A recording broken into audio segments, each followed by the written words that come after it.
A paz do Senhor, amados irmãos, tudo bem? Eu sou o pastor Valmir Ribeiro e trago a nossa 9ª lição da Escola Bíblica dos Jovens sobre o tema Abacuque, a fé como forma de vida. Vem comigo nesta lição e com certeza esta lição falará muito aos nossos corações. Abacuque é um exemplo de homem, é um exemplo de fidelidade ao Senhor nosso Deus, é um exemplo de alguém que trabalhou para o Senhor nosso Deus, sendo fiel à palavra do Senhor. O texto do dia diz: Então o Senhor me respondeu e disse: Escreve a visão e torna-a bem legível sobre tábuas, para que a possa ler o que correndo passa. E eis que a sua alma se incha, não é reta nela, mas o justo pela sua fé viverá. Abacuque capítulo 2, versículos 2 e 4. A síntese textual ou a verdade prática diz que a fé é o fundamento da vida cristã. Devemos confiar em Deus mesmo quando aparentemente as peças não se encaixam ou quando as coisas não estão indo bem, pois Ele está no controle de todas as coisas. Acredite. Deus sempre está no controle de todas as coisas. Nada foge do controle do Senhor nosso Deus. Embora o sistema esteja corrompido pelo pecado, pelas ações diretas do diabo, do inferno, porém o nosso Deus continua tendo todo o poder, todo o domínio sobre tudo que nós possamos imaginar. O Senhor tem o seu controle. A lição ela tem 3 objetivos que são: primeiro, explicar o contexto histórico, estrutura e mensagem do livro de Abacuque. Segundo, apresentar as dificuldades do profeta Abacuque em compreender os caminhos de Deus. E o terceiro é esclarecer a importância da fé como elemento essencial da vida cristã. É difícil, amados, eu poderia até dizer aos irmãos que é impossível nós, com a nossa mente humana, compreendermos os desígnios do Senhor nosso Deus, entendermos de fato como o Senhor age, como o Senhor opera, como o Senhor faz. É praticamente impossível. Mas, mediante a palavra, nós vamos compreender que o Senhor, por meio da palavra, Ele pode trazer à existência aquilo que é a sua vontade. E Abacuque, a princípio, não vai entender muito o modo como Deus está falando, porém, ele vai se submeter à vontade do Senhor. Aí vale para mim e para você também essa mesma colocação. Mesmo que nós não entendamos, a princípio, a forma como Deus está agindo, vamos nos submeter à vontade dele, vamos fazer o que é a sua vontade, o que apraz o Senhor, o que é a vontade do Senhor. O texto bíblico diz assim, capítulo 2, versículos 1 e 2 de Abacuque: Sobre a minha guarda estarei, e sobre a fortaleza me apresentarei, e vigiarei para ver o que fala comigo, o que eu responderei quando eu for arguido ou perguntado. Então o Senhor me respondeu e disse: Escreve a visão e torna-a bem legível sobre tábuas, para que possa ler o que correndo passa. Primeira vez que eu li esse texto, eu entendi que aqui estavam criados por Deus. Deus foi o primeiro a criar o primeiro outdoor, que é aquelas placas. Vocês já viram quando a gente viaja? Quando você viaja, quando a gente viaja, entra no carro, enfim, a gente vai nas pistas e tem aquelas placas que a gente consegue ver ao longe, nos dando informação de restaurante, enfim, de pousada, enfim.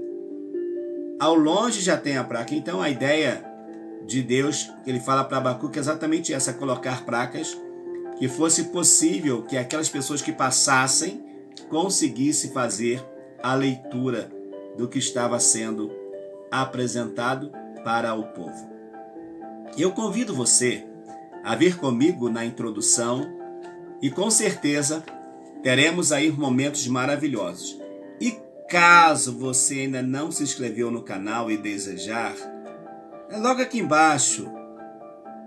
Vai ali, inscreva-se no canal e acione logo do lado as notificações. No caso aqui eu fiz para cá, né? As notificações, porque o modo como você vai estar me vendo, então você vai ali e clica e vai dar tudo certo, tá bom? Aceite ali todas as notificações, que você vai poder conseguir participar de todos os nossos vídeos. E eu lhe aguardo já para a nossa introdução em nome de Jesus.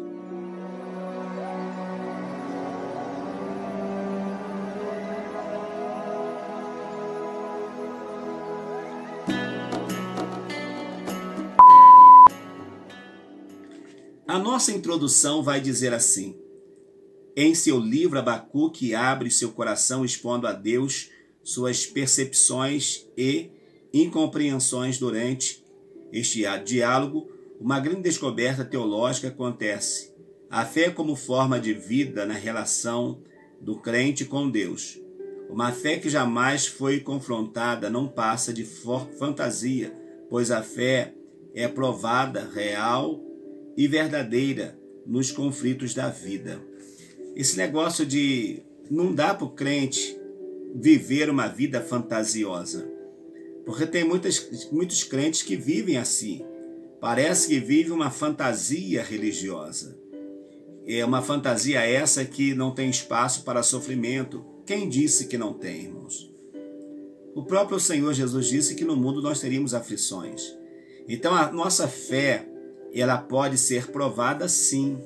E quando for provada, que nós recebamos por parte do Senhor a aprovação. E nós possamos passar no teste e chegar do outro lado adorando ao Senhor. Abacuque, sua vida. Não temos muitas informações a respeito da vida de Abacuque. Tudo o que sabemos sobre ele é por dedução. Seu nome, cujo significado significa abraço, aparece 2 vezes em toda a Bíblia, exclusivamente no seu livro. Não temos informações sobre sua cidade, a sua origem, onde morava, sua profissão e sua filiação. A literatura rabínica apoia a ideia de que ele fosse da origem sacerdotal, considerando que o texto bíblico apresenta-o diretamente como profeta. Inferimos que ele fosse um profeta formado e reconhecido que estudou na escola dos profetas, um estabelecimento formal. Vocês sabem que era comum naquela época, na época dos profetas como Elias, Eliseu, existir a escola de profeta quando os homens iam para lá para aprender acerca das coisas de Deus, acerca da Torá, acerca do Antigo Testamento, travessia do Mar Vermelho, todos os acontecimentos que foram marcantes na história do povo. Era necessário que o profeta ele conhecesse, e conhecendo isto, ele teria condição de estar trazendo essa mensagem às demais pessoas. Então era fundamental que o profeta fosse um conhecedor da palavra, e ele aprendia isso na escola onde tinha o líder maior, que era o profeta, né? Um profeta já que fosse assim, já de uma experiência maior, é que passava para os demais aquilo que eles precisariam para exercer o seu ministério ou o seu ofício de profeta. Não há então informação de quem fosse de fato o nosso irmão Abacuque, mas a sua mensagem, ao longo dos anos, ela tem sido uma mensagem fundamental para o nosso crescimento espiritual. Quando o livro foi escrito, o profeta não cita nomes de reis. Sem essa referência histórica, fica difícil especificar uma data. Ao ler o livro, encontramos algumas informações que nos levam a propor, por dedução, uma possível data. Ele aparece surpreso ao saber que Deus levantaria a Babilônia, os caldeus, para subjugar Judá. Sabemos que o livro foi escrito um pouco antes da primeira invasão da Babilônia em Jerusalém. Mas, ainda assim, como não tem tantas informações, fica difícil estipular uma data precisa para o livro. O importante é que Abacuque foi escrito para crescimento e benefício da Igreja do Senhor Jesus. Qual é a estrutura da mensagem do livro de Abacuque? A profecia de Abacuque foi um peso, uma sentença de Deus contra Judá. Tanto que Deus levantaria Judá para quê?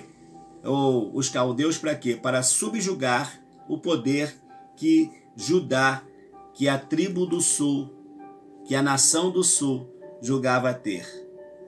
Então nós vamos ver que Israel, nesse período, as tribos do norte já haviam sido levadas cativas. Mas agora as tribos do sul também iriam. Judá e Benjamim também iriam levado cativo. Então nós vamos ver que Deus vai pesar.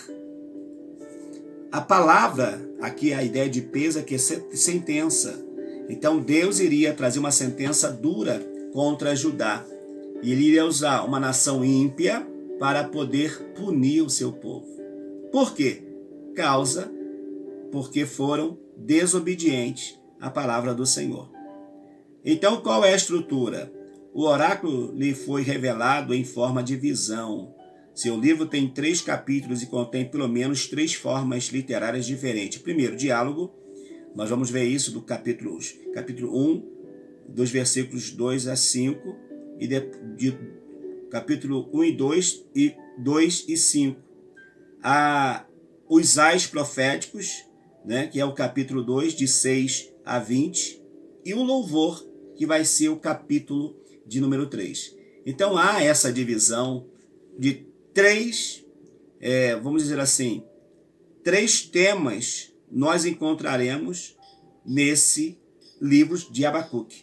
Primeiro, diálogo, os ais proféticos, e vale a pena você, acredito que você já saiba disso, sempre quando um profeta, ele diz assim, ai da nação tal, ai, esses ais, ou esse ai, no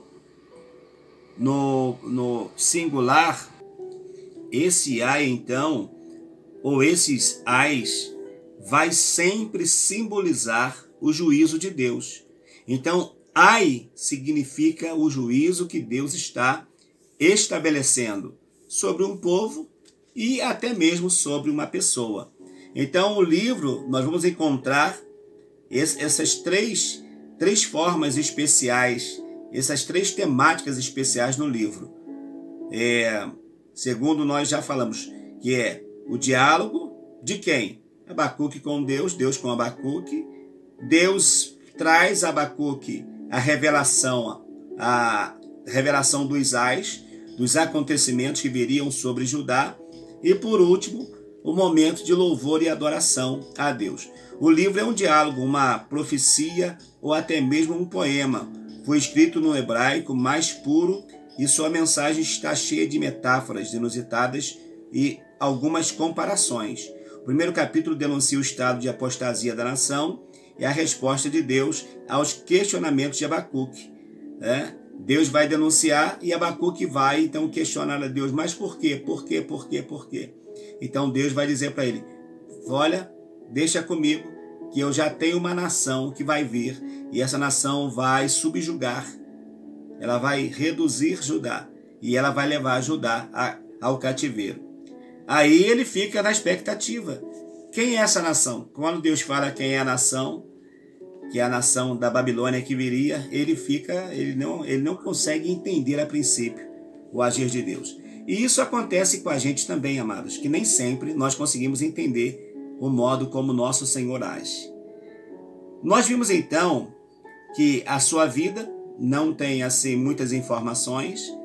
A data do livro também nós não temos assim informação precisa, mas podemos ver a estrutura do livro, algo maravilhoso, que é a questão, né, do diálogo, a questão dos ais proféticos e do louvor. A crise do profeta no segundo tópico, a maldade de Jerusalém. Lembrando que Jerusalém era a capital de Judá. E sempre quando na Bíblia, de repente, se usa Judá, no caso a capital, o país é Judá, a capital Jerusalém, o país era Israel, a capital era Samaria, então sempre tinha uma ideia de que Deus falava da capital, mas até se referindo ao próprio país. Por exemplo, quando alguém fala do Brasil, vai logo lembrar de Brasília, vai logo lembrar da nossa capital. Se falar que o juízo vai vir sobre Brasília, logo nós vamos entender também que esse juízo pode ser estabelecido sobre todo o nosso Brasil. A maldade então de Jerusalém. O profeta demonstra inconformidade com o pecado que crescia vertiginosamente entre o seu povo. A violência, os atos de crueldade e a injustiça permeavam a vida pública e privada de Judá. Para o profeta, aquela situação era insuportável. Como Deus poderia ver tudo aquilo e não fazer nada? Todo aquele antro de perversidade aumentava a demanda das contendas e litígios. Litígios são quando não se consegue resolver amigavelmente, então vai para o juiz, vai diante de uma autoridade constituída, ele lá então vai julgar aquele litígio, aquela causa, aquela demanda que um está tendo contra o outro. Então, Abacuque está vendo isso acontecer no meio do povo. Os tribunais estavam cheios de problemas a serem resolvidos, contudo a lei estava sendo manuseada de forma escusa e o juízo estava sendo pervertido. Aí, irmãos, é muito triste quando nós vemos que as causas estavam sendo julgadas, mas não com o mérito da causa, mas mais com o mérito de quem estava trazendo a causa para ser julgado. Se era, por exemplo, um rico contra um pobre, quem ia prevalecer? O rico. Aí eu te falo, hoje está diferente? Não, é a mesma coisa. Os poderosos estão sempre prevalecendo sobre os menos favorecidos. Isso acaba sendo uma regra, acaba sendo algo assim que a gente vê acontecendo de forma muito grande, muito grande. Então, ele vai ver tudo isso, Abacuque, e ele não vai aceitar, ele vai ficar inconformado. A lei era o dispositivo legal para garantir a ordem pública e os direitos dos cidadãos, mas como o sistema judiciário de Judá estava corrompido, a injustiça prevalecia, foi o que nós acabamos de falar. A injustiça, ela prevalecia principalmente contra quem? Você já sabe, contra os pobres e os menos favorecidos. Era assim, e é assim até hoje. E eu acredito que não é só no Brasil, isso acontece no mundo inteiro. Por quê? O sistema desse mundo, ele jaz sobre a influência do maligno. E o maligno quer fazer o quê? Quer trazer escravidão às pessoas. É difícil lidar com a injustiça e a sensação de impunidade. É verdade. É verdade. Quando se há essa sensação de impunidade, as pessoas perdem até a vontade de lutar. Por quê? Porque entende que vai estar trabalhando em vão, que o seu trabalho não vai ter um efeito, não vai surtir um efeito, então ele desiste. E isso é muito ruim, isso é muito mal, quando as coisas procedem desta forma. No 2 diz, o questionamento do profeta. Seria este questionamento uma murmuração perversa? Cremos que não. A murmuração tem o propósito de deteriorar a imagem de Deus, colocando em dúvida seu caráter perfeito. Abacuque faz o contrário, apela para a justiça divina no propósito de zelar para a imagem, para que a imagem do Altíssimo ela pudesse ser aquela imagem santa de alguém imparcial, de alguém justo, e não ele traz uma reclamação num tom de murmuração. Você questionar algo porque você quer ver o melhor, não há nenhum pecado nisso. O pecado é quando você vive pelos cantos, falando mal de sua liderança, do seu pastor, enfim. Aí é muito prejudicial. Seus questionamentos apenas revelaram suas limitações face aos caminhos inescrutáveis de Deus. É interessante como o texto bíblico faz questão de mostrar as vulnerabilidades e incompreensões de Abacuque. Deste modo, fica claro que a origem da sua proclamação não tinha como fonte sua mentalidade perspicaz, mas a própria revelação de Deus. Nós vamos observar que os questionamentos dele serão questionamentos maravilhosos, que hoje servem para nós como exemplo para a nossa vida, como algo para a nossa vida, algo que vai trazer para nós um momento de adoração, um momento de louvor, um momento de gratidão ao Senhor nosso Deus. Abacuque então vai reconhecer, como diz, o poder pertence a Deus. O poder está nas mãos do Senhor. E, querendo Abacuque aceitar ou não, os pensamentos de Deus vai além dos nossos pensamentos, e os caminhos, a forma, o meio, como Deus trabalha, foge totalmente à nossa compreensão. Qual for então a resposta de Deus à crise do profeta, às perguntas, às indagações do profeta? Qual foi a resposta do Senhor? Deus responde aos questionamentos do profeta dizendo que colocaria um fim na maldade de Judá, suscitando a Babilônia para castigar o seu povo. Na Bíblia, o silêncio divino é sempre precedido por um grande feito. Os caldeus representavam a solução divina para aquela situação. Durante muito tempo, os erros de Judá ficaram sem castigo, porém, o juízo estava sendo instaurado. Deus traria o juízo sobre Judá. Foi outra coisa que deixou o profeta assim, sem entender nada. Como pode? Por que o Senhor mesmo não traz o castigo? Por que o Senhor não fala algo? Mas o Senhor vai dizer, eu já tenho uma nação, e essa nação vai vir, e ela que vai ser responsável por trazer o juízo a este povo que está precisando, que está, de algum modo, necessitando da minha correção. Só Jesus para ter misericórdia. Esse tópico conclui dizendo, o profeta demonstrou não entender a ação divina, pois como poderia Deus usar uma maldade maior, no caso a Babilônia, para poder punir uma maldade menor, que era Judá? Enfim, você vai questionar a Deus? Você lembra daquela canção que diz questione ou adore? Aí você que vai ver o que você vai fazer. Eu prefiro, dentro mesmo das minhas limitações, continuar acreditando na manifestação e no poder do Todo-Poderoso. O nosso terceiro e último tópico diz, a fé como forma de vida. Aguardando uma nova resposta, o profeta ficou atemorizado, ou também aterrorizado, ao conhecer os planos de Deus e questionou como Deus poderia estar decidido em punir seu povo por intermédio de uma nação idólatra. Ao saber do plano divino, este entrou em crise e se assustando com o juízo que viria.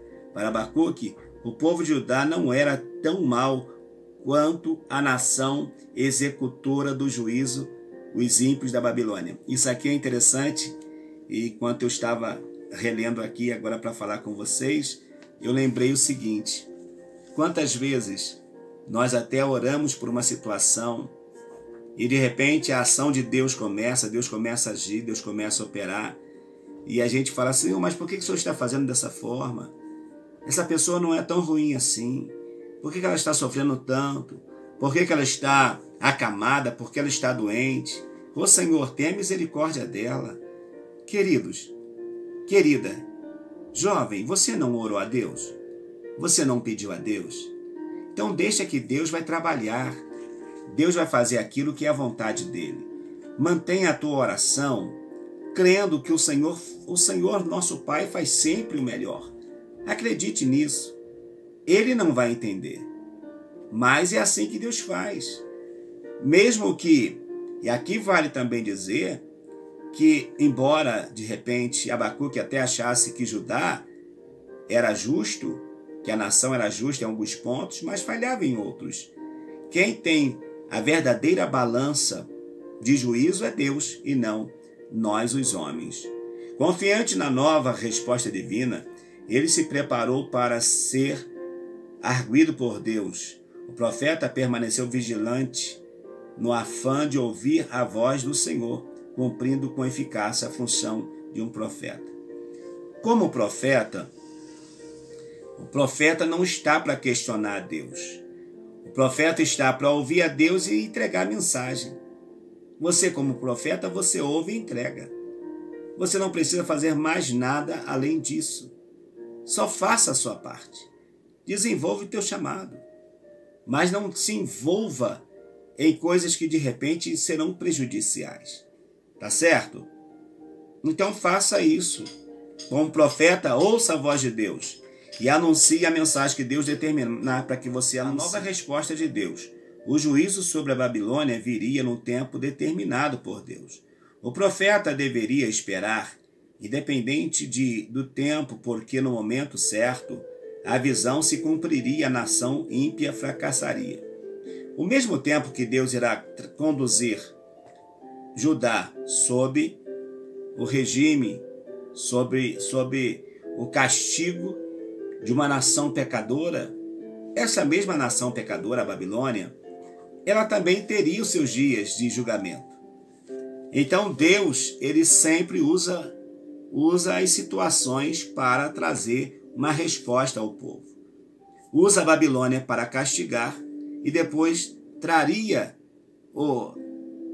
outro povo para estar guerreando, para estar vencendo a Babilônia. Veria os medos e os persas para guerrear contra a Babilônia e iria o quê? Vencer.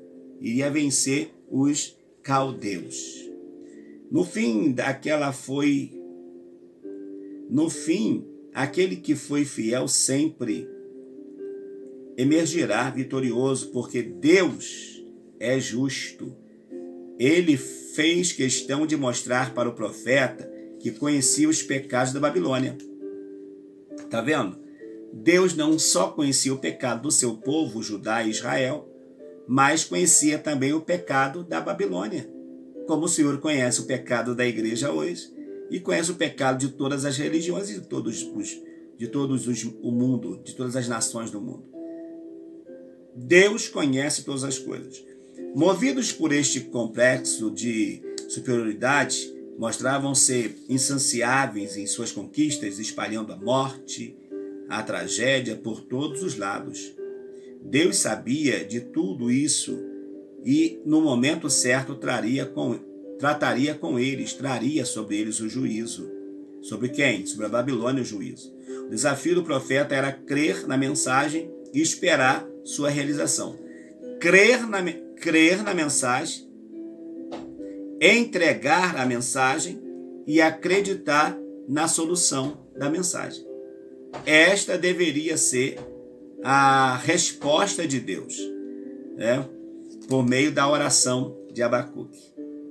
O triunfo da fé, no número 3. O profeta exaltou ao Senhor, evidenciando sua gratidão pela revelação dos planos de Deus para Judá e Babilônia. Demonstrou temor e expectativa. Clamou com ímpeto, pedindo que Deus avive a sua obra.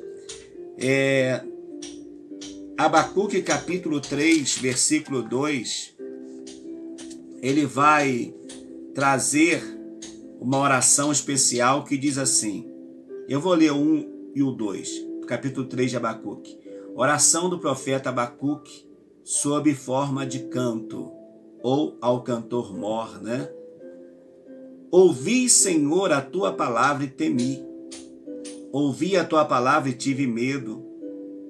Tive temor. Aí ele fala, aviva, ó Senhor, a tua obra no meio dos anos. No meio dos anos a notifica. Na ira lembra da misericórdia. Então ele vai estar agora glorificando a Deus, orando a Deus e, na verdade, irmãos, também se colocando no seu lugar. Porque às vezes nós não queremos nos colocar no nosso lugar. E é fundamental que a gente faça isso, nos coloquemos em nosso lugar. Então ele vai orar para que Deus pudesse avivar a sua igreja. A lição do livro de Abacuque é que o justo deve viver, sabe, pela fé. O justo pela fé, ele viverá. Está lá no capítulo 2, versículo 4. Eis que a sua alma se incha, não é reta nele, mas o justo pela sua fé viverá. Então nós não vivemos daquilo que é aparente. Nós vivemos de uma fé genuína na presença do Todo-Poderoso. Ele professa com muita determinação sua profunda fé em Deus e, a despeito de todo o sofrimento que suportaria com a aplicação do juízo sobre Judá, quando uma nação era julgada pelos seus pecados, ímpios e justos sofriam. E até hoje é assim. Tanto faz.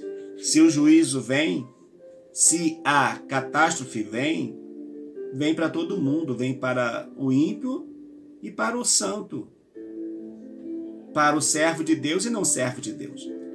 Não tem como separar, não tem como. Vai ser uma conta dura para todos.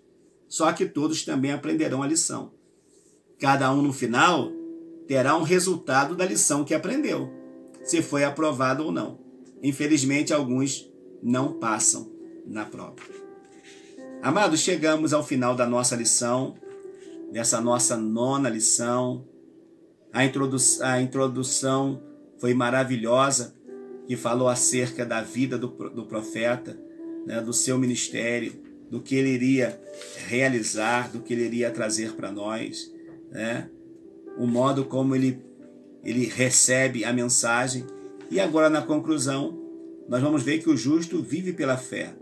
A declaração de Abacuque tornou-se a pedra fundamental da justificação pela fé na teologia paulina e na Idade Média com Lutero. Representou a confissão essencial da Reforma Protestante. Ou seja, fazemos obras sim, mas não vivemos pelas obras. Nós vivemos pela fé na pessoa bendita do nosso Senhor e Salvador Jesus Cristo. Que Deus te abençoe. Na próxima semana, a lição 10ª, falaremos sobre Sofonias. O dia do juízo está chegando. E acredito que será mais uma lição marcante para as nossas vidas. Que Deus te abençoe. Que vamos juntos, cada dia mais aprendendo a palavra do Senhor. E se não se inscreveu no canal, se inscreva no canal e acione as notificações, tá? E foi muito bom passar com você esses minutos meditando na palavra do Senhor nosso Deus. Compartilhe nas suas vidas. Com certeza mais pessoas serão alcançadas por esta mensagem gloriosa. Deus te abençoe. Amém.